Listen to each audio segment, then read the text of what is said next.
Secretary of State Antony Blinken of the United States is once again fulfilling his diplomatic duty, not to peace, not to negotiations, but fulfilling a duty to the United States' militarist aims against Russia.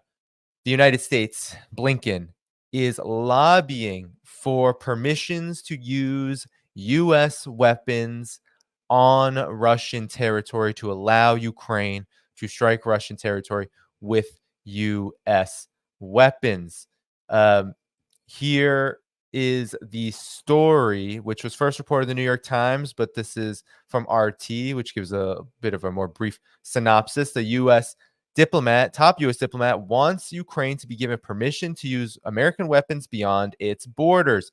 U.S. Secretary of State Antony Blinken is pushing the administration of Joe Biden to allow Ukraine to attack targets deep inside Russia with American weapons, says the New York Times, referring to unnamed officials. The ban, according to the White House, was imposed out of concern if U.S. arms were used inside what Washington acknowledges as Russian territory would trigger escalation and potentially World War III. Blinken has been advocating for scrapping the restriction after making a sobering visit to Kiev earlier this month, the newspaper said, citing insider sources.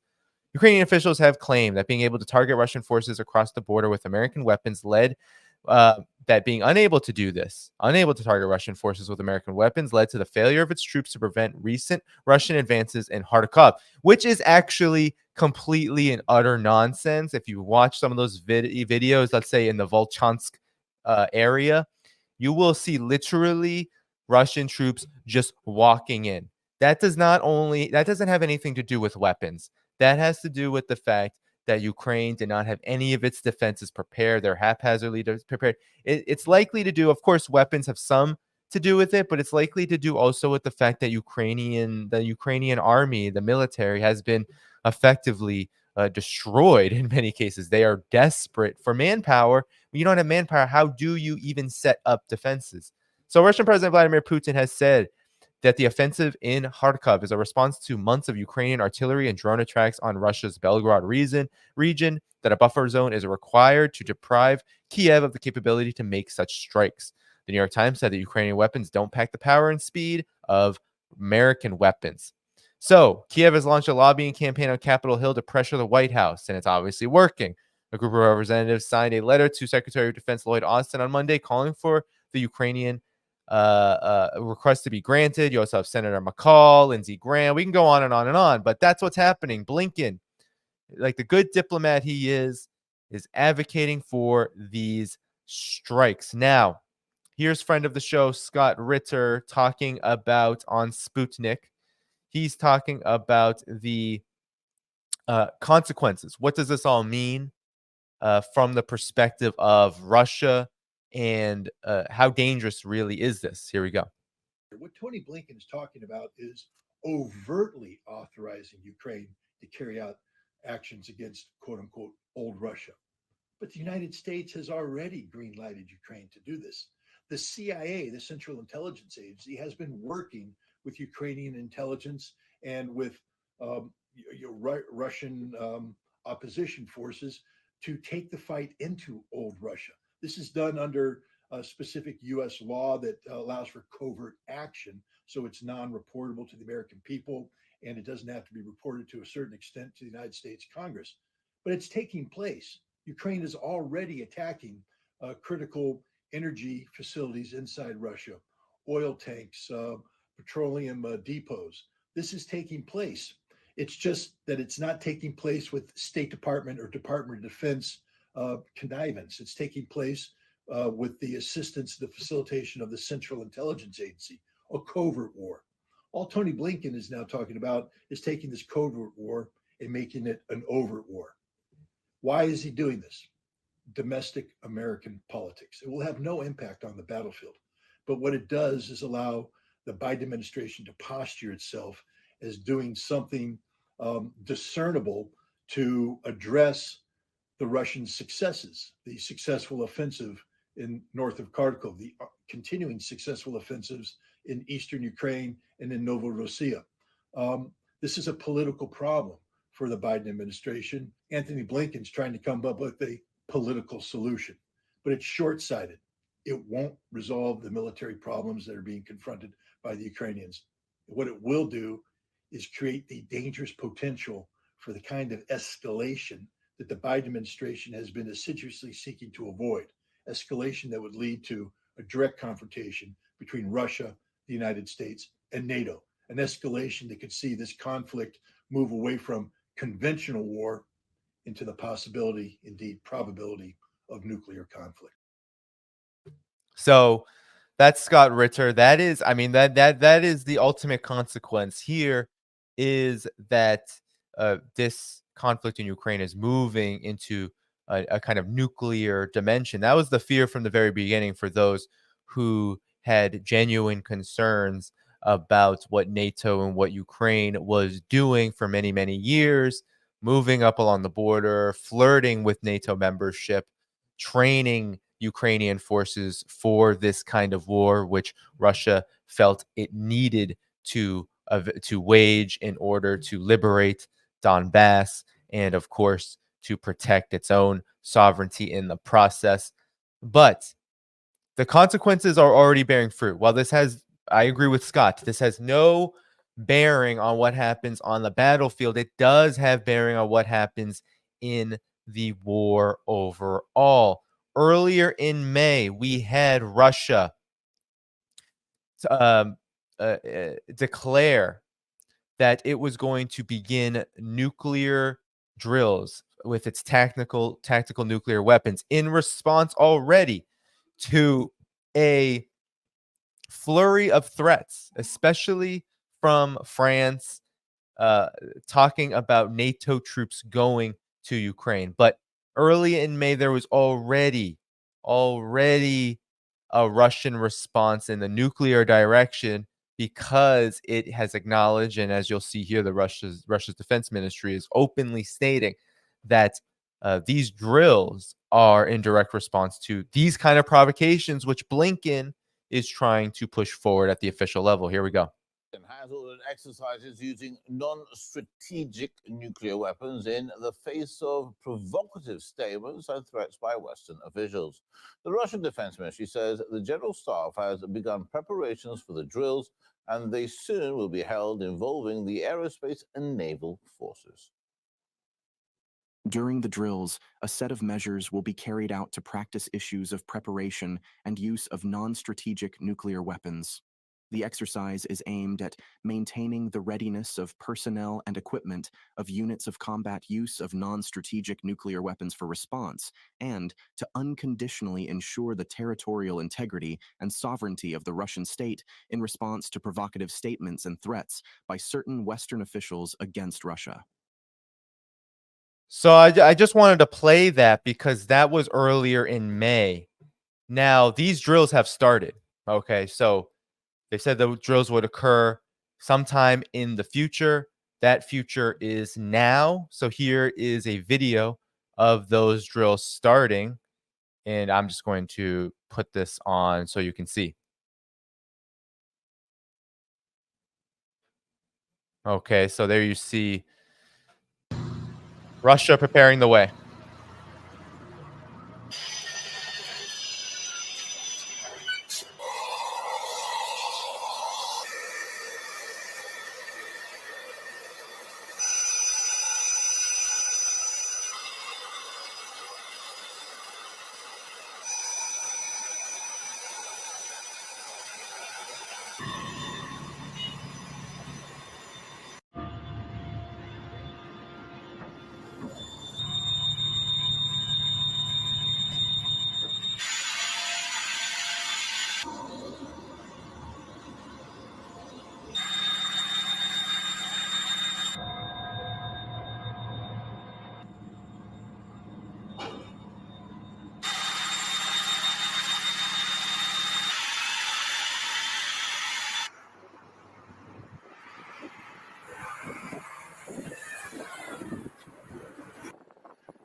So there you have it. They're preparing. Russia is preparing as we speak on this nuclear issue. And so, with that said, it is also important to note that not only is Russia preparing, but its number one ally, a legitimate ally, its number one friend in the world right now, especially in this growing multipolar world, China, supports these drills. Okay. So not only has Russia been preparing and is preparing now for nuclear war, given what people like Blinken are doing, given what Macron keeps on talking about, regardless of whatever you think about, well, are these just empty threats? This won't really change anything.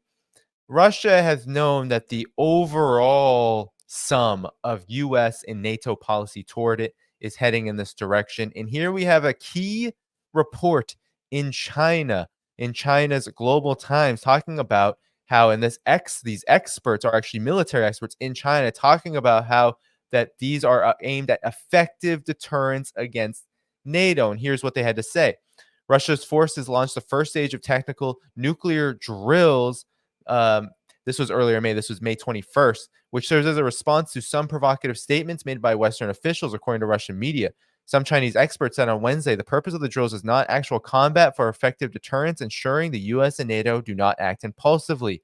The drills will involve delivery of nuclear weapons to troops from storage sites, arming tactical nuclear missiles, and preparing missile launches. The troops will use Iskander-M systems, which can fire 9 M7231 ballistic missiles or 9 M728 cruise missiles, both of which can carry tactical nuclear warheads with yields of about 5 to 50 kilotons.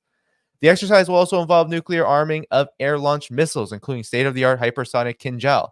The Kh-47M2 Kinjal missiles and the Kh-32 cruise missiles are delivered by Russian bombers capable of carrying warheads similar to those mounted on Iskander projectiles. During the drills, Russian aircraft are to fly on patrol missions armed with these missiles. Russia decided in early May to hold tactical nuclear weapons drills in response to NATO countries' remarks about potentially sending troops to Ukraine, according to media reports. French President Emmanuel Macron said earlier that Western troops to Ukraine cannot be ruled out, and British Foreign Secretary David Cameron suggested Ukraine has the right to use UK-supplied weapons to strike targets on Russian territory. Again, this is over and over and over again. So you have Cameron, you have Macron, and now you have Blinken.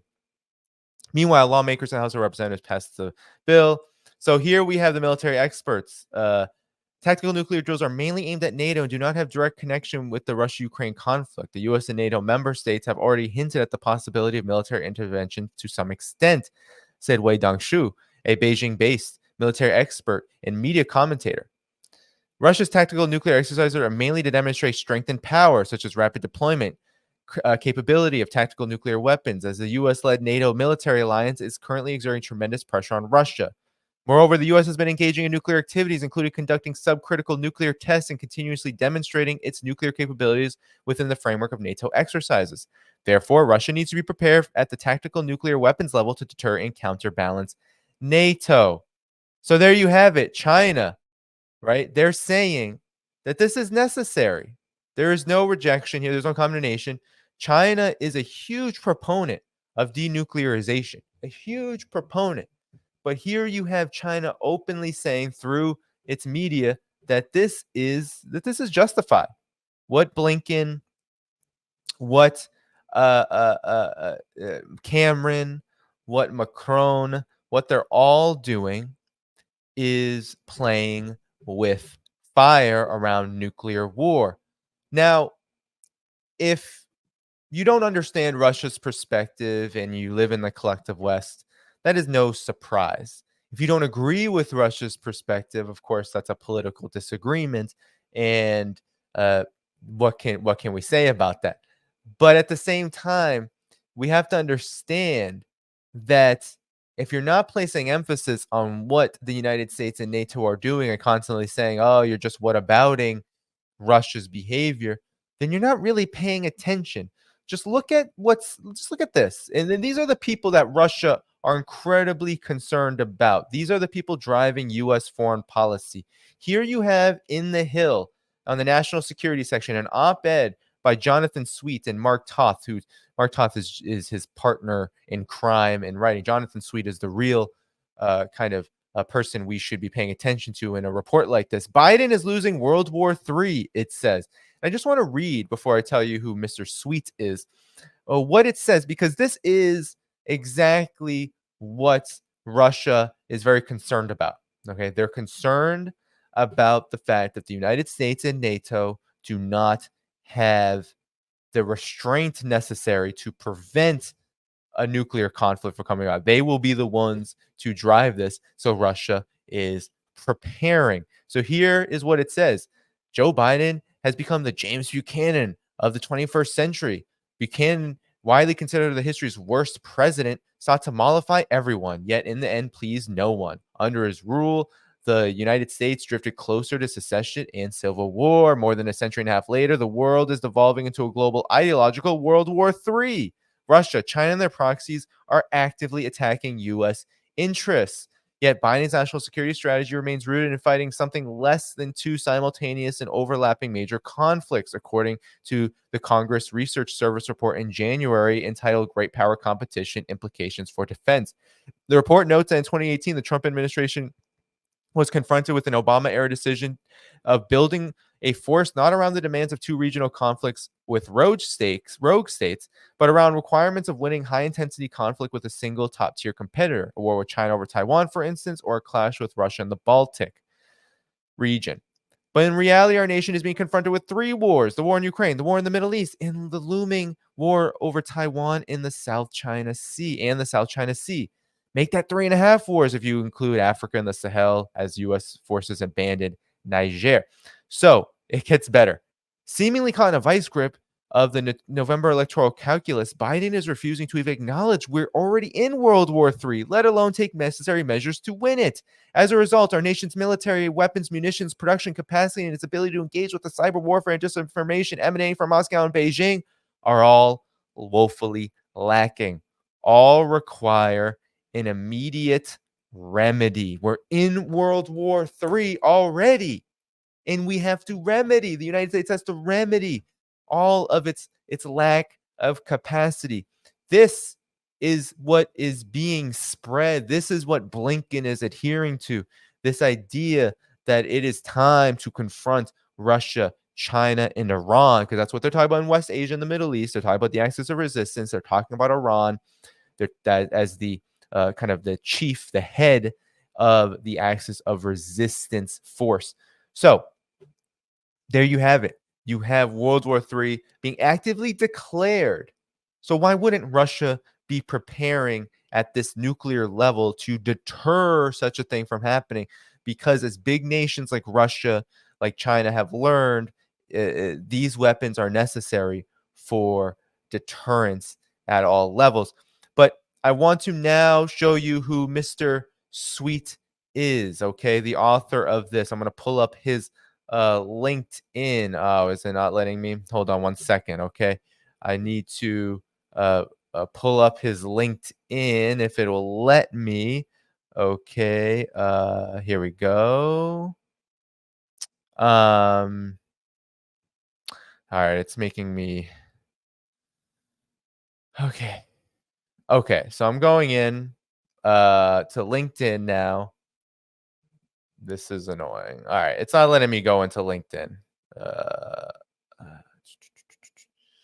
Sorry, guys.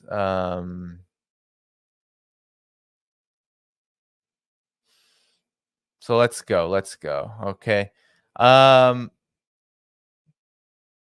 This is very funny. They're blocking me from going in altogether. So here we go. We're going to Jonathan Sweet's LinkedIn. Let's see who he is. Okay. This is very interesting stuff. John Sweet. He's a freelance contributor and columnist for New York Post, Washington Examiner, Kiev Post, and Fox News. So he's a hard right neocon. But here is his resume. Okay. So here we go. I'm just gonna so now, okay, he's just working as an author. But if we go back, okay, let's go to all of his 22 experiences. He's been around the revolving door.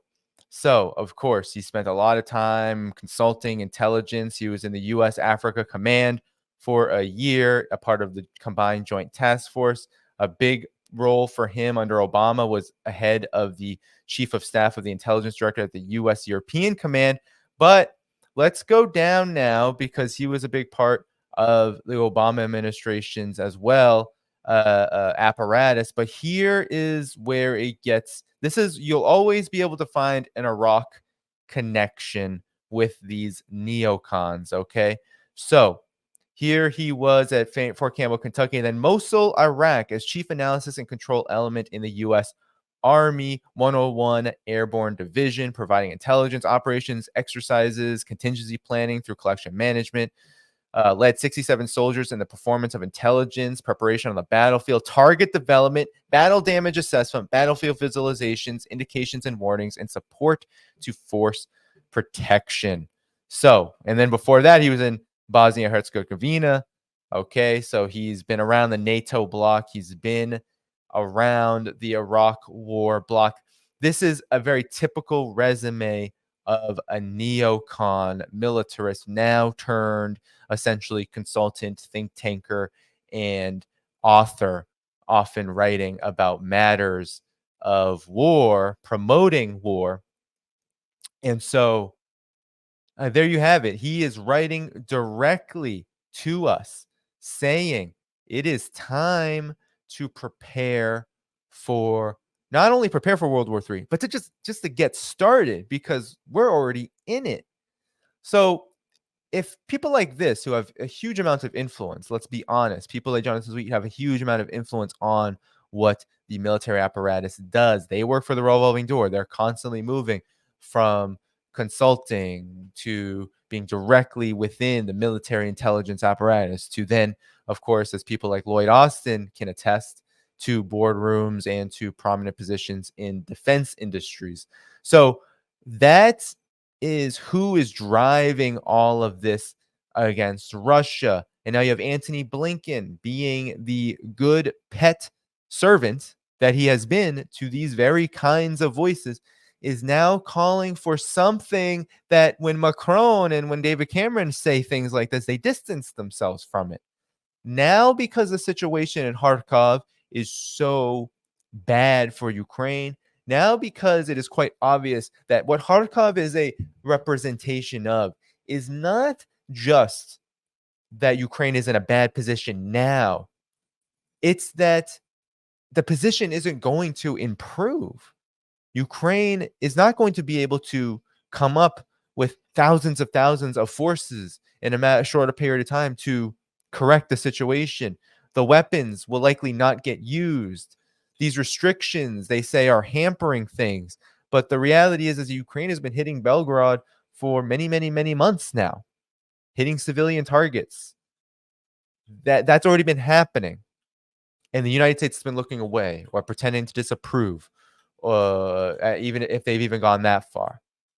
So the point here is that World War III is already being actively prepared for, and you have forces in the military, foreign policy, neocon establishment calling for the United States to realize that World War III is already here. So why shouldn't Russia be preparing at this level, these new tactical nuclear drills, in order to show NATO, show the United States that when you play with fire, you will get burned.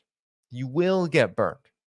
If you mess around, if you F around, then you will eventually find out what the consequences are. That these bombs, that these weapons that Russia has cultivated over the many years, dating back to the Soviet period, when it was a necessity to arm to have nuclear arms, given the dangers of a massive confrontation with the United States during the Cold War. This is the reality of the world that we live in. So it is time to buckle up, because people like Antony Blinken, they still have 6 more months and 5 more months or so in office.